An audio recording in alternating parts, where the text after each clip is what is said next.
my next game was Little Nightmares 3, which I have very little experience in. I went in semi-blind. I know the series. I've never really played. I watched people play some of it in the past. I'm not sure how I feel. And I know that Bloodworth talked about this briefly on the podcast too, who I believe he's a little more familiar with it.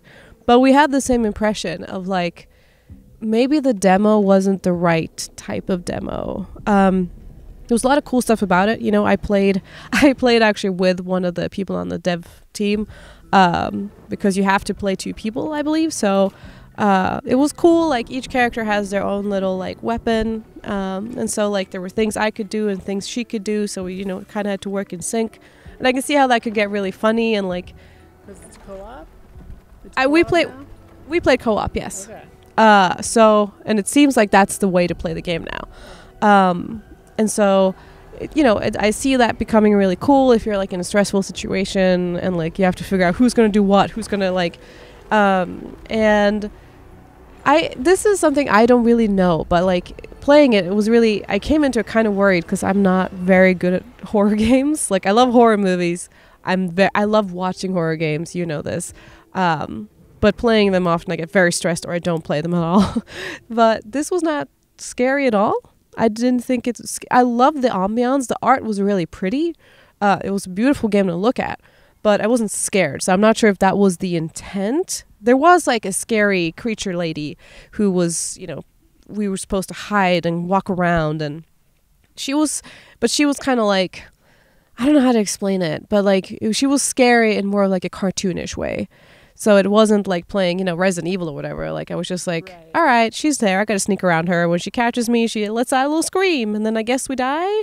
But, you know, and you respawn in places that it's really nice. It's not super punishing, but I did feel like it was a little, and this might have just been because we were plunked right in the middle of something, right? I was like, okay, I guess, you know, this is cute. It was cute more than it was scary, I would say. Baby's 3rd horror game. Yeah. And there was like, it was funny because there was also a couple of places where I got really stuck. Maybe because I don't play a lot of the games where like the way the camera is positioned, right? You can walk in the foreground and in the background. So there's some places I'm like, what the hell am I supposed to do here? Which is cool. It's nice to have a little bit of a challenge.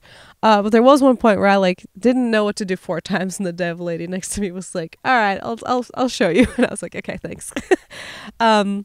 Which, you know, I think, you know, you would have found out eventually, but we don't have all the time in the world.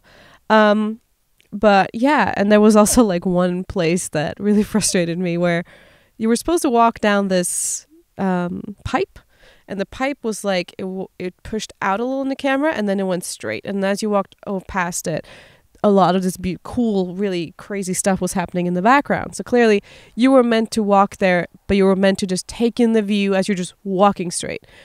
But because the camera was like tilted that way, it made me want to move my joystick that way. And I fell down and I fell down and down and down.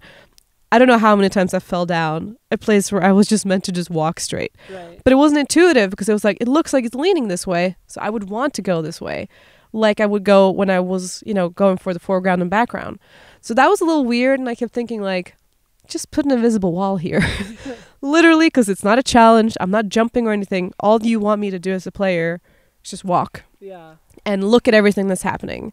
So there was like a couple of those points where I was like, maybe this is just my fault for not being, you know, having played it for, I don't know when this happens in the game, but I was like, maybe this feels more intuitive once you're in the game for a little bit. So I'm curious if it's like, if this is the type of game where you feel more hooked when you're starting from the beginning and, you know, something happens, some story element, I assume, that will take place. And then, because I didn't really feel hooked, as I think Bloodworth also mentioned. I had kind of the same vibe of like, it was very cute. It was very pretty. It looks like the other games, or like the same vibe, you know. But what will it bring that will hook me in? Right. Also, I don't know. I'm appreciating invisible walls when there is no point in there being a challenge there. Yeah. But I mean, yeah. That Z-axis stuff in games like that always bothers me. Like all the way back to the first Little Big Planet, I was always like, if you're too far forward, you just miss your jump, and you're like, all right.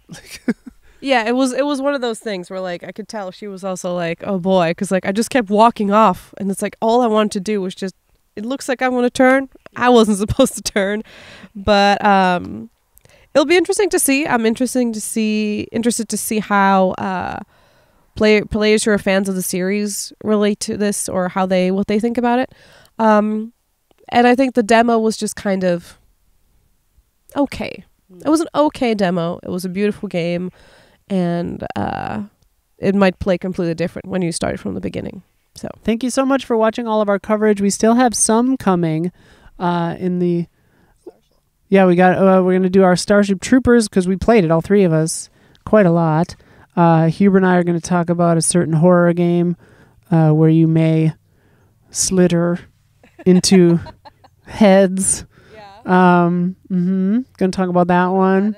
What could it be? I loved it. So Huber and I are going to talk about that one soon. Yeah. So check us out. We got some other stuff on the way. And thank you so much for coming along with us on this Gamescom journey. Thank you, Sophia. Thank you. Where can they follow? Yeah, patreon.com/easyallies. Check it out and /easyallies on pretty much everything. All right. Thanks. Bye.